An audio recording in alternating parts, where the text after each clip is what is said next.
is the case with most cancers. When caught early, prostate cancer is highly treatable. But what you might not know is that it's the most commonly diagnosed non-skin related cancer. And here to tell us how we can help in the fight against prostate cancer is Jennifer Vickery from Catch for a Cure. Hi, Jennifer. Good morning. Hello. Is that it's the most common non-skin cancer? Unfortunately, yes. It's the most common. It's the most common cancer in men. Right. So, and then the statistic is that 1 in 6 men will get prostate cancer. Why are the numbers so high still to this day, even in the 21st century? Why is it so high? Awareness. It's typically something that men don't talk about. So we think that by bringing more awareness and getting it something that open communication, something that men can talk about, they'll go get checked more and therefore decrease the statistics. And the idea too is not necessarily the statistics on the diagnosis. That's gonna happen, and we just have to kind of know that, but it's getting diagnosed early enough. That's the key, right? It's the key. It's the whole thing. Early diagnosis, when caught early, the disease itself is nearly 100% treatable, curable, survivable. But when not, if it's caught in a more advanced stage, the chances are actually decreased to about 30%. It's very significant.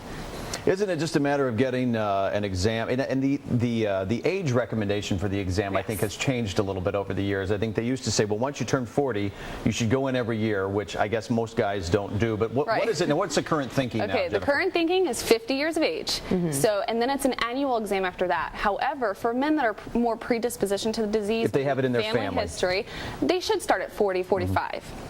Now this one also, I mean, we talk about a lot of cancers that it's a really invasive procedure to test you for, like colon cancer, for instance, but this is really not that big of a deal for a guy to go and get checked for prostate cancer. Many people don't know that, and I think that's part of why many men don't get tested for it, but it's a PSA blood test. So blood test is part of it, and that's really it. A lot of men think it's very invasive and what they're going to go through, and that, you know, could be part of it, but it's certainly just a blood test. And the PSA is prostate-specific antigen? Correct. Is that correct? That happened to my cousin, and he got that. He would go in every year and get checked, and for years he was okay, and then it started to go up a little bit, and he caught it in time, and he was fine. But if you're not doing that, you know, and if you're just getting the regular exam, the key, folks, is to find a doctor with small hands. Let me tell you what. That's really the way to go. Well, you know? I was going to ask next, are there any signs of prostate cancer? Are there any things that might trigger someone to go and get tested? Certainly there are, and that might be part of it too, that men should brush up, and maybe that's even a role of many women can help the men in their lives by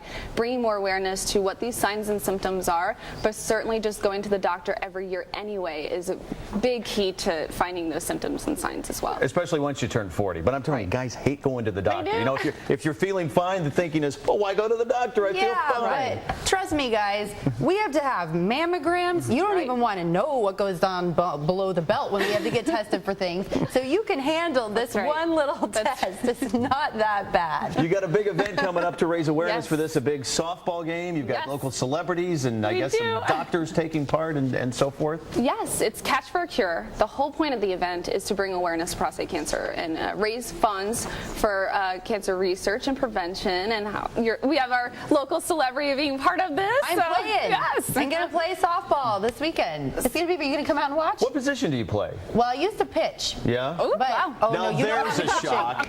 No, I pitched fast pitch, though, and there's a big old difference in that. So, I don't know. I played shortstop. I played the outfield, anywhere in the outfield. So I'm just pretty much a catch-all. Do you need just call me Ben Zobrist. Do you need an announcer for the contest? We might. We certainly have everything lined up, but we could use someone else if you're interested. Color commentary. Might have to do that. Yeah, might have to do that. Yeah. You don't want to put on a glove? No, I've made a fool of myself on baseball and softball fields for 30 years. I'm not very good. Whatever. It's a hand-eye coordination thing. So what else is involved? I mean, softball, obviously, it's going to be great to come out and watch the game, but you guys have other stuff going on, too. We do. Free food, family fun activities. We'll have face painting for the kids, but there's something really cool that we're doing is raffles and prizes as well that we've been able to fortunately collect, and we're going to raffle some of them off, so we're going to have lots of lucky winners. It's just going to be a really fun atmosphere. The whole day is just fun, local celebrities, sports figures, and lots of softball. So and it shouldn't rain because it's in the morning. That's right.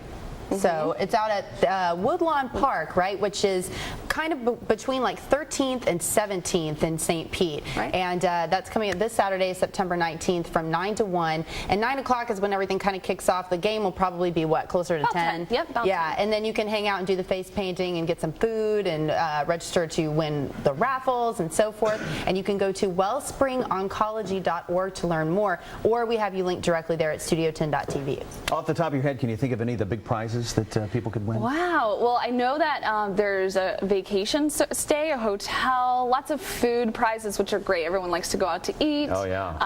Lots of really fun stuff. So, So dinners and little getaways and all Little kinds getaway, of things. dates. yeah. All right. Thanks so much, Jennifer. Thank you. Good to see you. What's up next, Holly? Well, we're The station that's taking action for you. This is ABC Action News at 6. It was off to the ballpark for some of my colleagues, and playing softball was not just for fun. It was to help curb the alarming rate of prostate cancer. ABC's own John Thomas was more than willing to swing his bat for the cause, as our Bill Logan was ready to make a catch for a cure at this inaugural event sponsored by the WellSpring Oncology Treatment Center. Organizers hope to raise money for prevention and research. They say men are 35% more likely to get prostate cancer over women with being diagnosed with breast cancer. Research shows 1 in 6 men are diagnosed every year.